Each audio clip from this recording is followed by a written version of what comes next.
Dun Shoach World. Welcome to Shoach World, gamers. Josh here, and as this week draws to a close, I wanted to take a moment to look at this week's biggest news stories, this week's gaming announcements, and, of course, this week's new video game releases. But if this is your first time on the channel, do me a huge favor and hit that subscribe button so you don't miss out on any of the awesome fun we're going to be having here on the channel in 2024.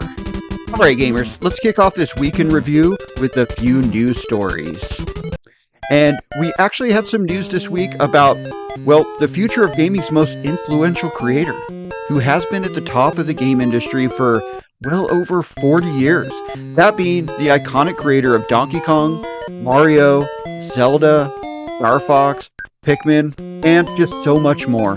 Of course, I'm talking about Shigeru Miyamoto. In an interview with UK-based news publication The Guardian, when asked about the idea of retirement, Mr. Miyamoto responded that he actually has no plans of retirement, though he has begun contemplating his own mortality, as he now thinks about things in a 5-year span, so he can pass things on to somebody else in case something does happen.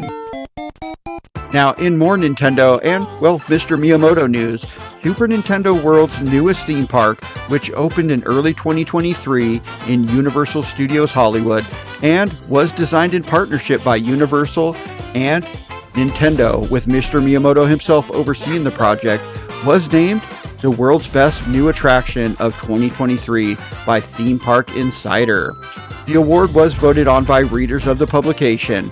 We were able to visit the park this year and absolutely loved every minute of it, and followed the construction closely, so check out those videos here on the channel. As well, we are following and updating progress on the upcoming Florida version of Super Nintendo World, coming to the brand new Epic Universe theme park opening at Universal Orlando in 2025, so stay tuned to the channel for all your Super Nintendo World news and info. Alright gamers, next up we're going to take a look at, well, a gaming announcement. Pretty light on gaming announcements this week, but that's probably going to pick up, as I expect we're probably going to start getting some gaming showcases here as we get later into this month and probably start entering early February. But we did get one gaming announcement this week, and a few weeks ago we made a video about an upcoming game using the likeness of none other than, well, the world's most famous mascot, Mickey Mouse, in a first-person shooter, and discussed that on January 1st, that Disney was losing the artistic rights to the original version of Mickey, and, well, that version of the character would become public domain.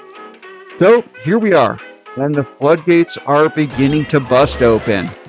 So, once again, we have an announcement for another Mickey Mouse game. The next game out the gate, using the iconic Mickey look, was announced, and this time, they are ditching the cartoon style completely. Infestation 88 is a dark, episodic, 1-to-4 player co-op survival horror game where you're an exterminator called in to eliminate a sinister infestation of mice, but there's one big mouse. And you can tell here by the trailer that it's a familiar mouse, and it is creepy. Alright gamers, let's finish up with this week's new video game releases. Now, The Spy Who Shot Me is a 90s style, funny parody first-person shooter in the style of games like GoldenEye. The game has previously released on PC, and from what I've heard, basically exceeded all expectations from those who have played it, garnering very positive reviews on the PC. The game finally got its console release this week on the Nintendo Switch, the PlayStation 4, PlayStation 5, Xbox One, as well as Xbox Series systems. And from what I've seen, this game, well, it just looks like a lot of fun.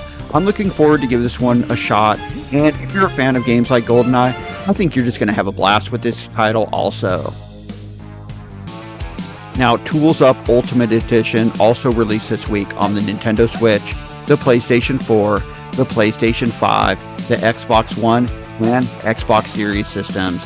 And it includes the base Tools Up party game, along with all the DLC and updates, along with some additional new versus modes. The couch co-op game is a chaos-filled home renovation party-style game where you race against the clock as you paint walls, tear off wallpaper, move couches, and more before time runs out. Now, Guts and Grunts also released on Xbox systems, including the Xbox One and Xbox Series systems digitally this week.